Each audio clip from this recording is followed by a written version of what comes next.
Hello students, we are doing this poem, A Tiger in the Zoo. This poem has been written by Leslie Norris. The poet talks about a tiger confined in a cage in a zoo. He talks about the agony and helplessness of a caged tiger that lives in a zoo. The poet also talks about what his life could have been if he had been a free animal. He tries to explain the condition of animals that are caged by human beings for their own fun and entertainment. Let's read the poem. He stalks in his vivid stripes the few steps of his cage on paths of velvet quiet in his quiet rage. He should be lurking in shadow, sliding through long grass, near the water hole where the plump deer pass. He should be snarling around houses at the jungle's edge, baring his white fangs, his claws terrorizing the village. But he is locked in a concrete cell, his strength behind bars, stalking the length of his cage, ignoring visitors. He hears the last voice at night, the patrolling cars, and stares with his brilliant eyes at the brilliant stars. The explanation of the first stanza. He stalks in his vivid stripes the few steps of his cage on paths of velvet quiet in his quiet rage. He stands for the tiger, stalks is following very softly. In his vivid stands for very clear and vibrant stripes of the tiger, black and orange. The few steps of his cage. Obviously, the tiger is confined in a cage in a zoo, on paths of velvet quiet, in his quiet range. The pads are the paws, the velvet quiet, because the tiger will always walk very stealthily. Quiet rage. The general nature of a tiger is rage, aggression, ferocious. But here, because the tiger is confined in a cage, it is quiet. He should be lurking in shadow, sliding through the long grass, near the water hole where the plump deer pass.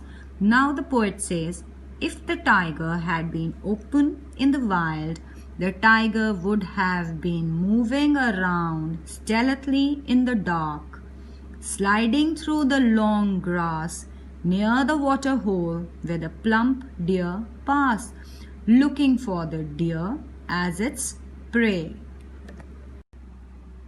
He should be snarling around the houses at the jungle's edge, baring his white fangs, his claws terrorizing the village. Now the poet says the basic nature of the tiger is to take out his warning sounds around the houses at the jungle's edge, wherever the habitation starts, where the people live. Baring his white fangs, showing off his white canines, his claws, and terrorizing, scaring the villagers. But he's locked in a concrete cell, his strength behind bars, stalking the length of his cage, ignoring visitors. The poet says, alas, he is locked in a concrete cell.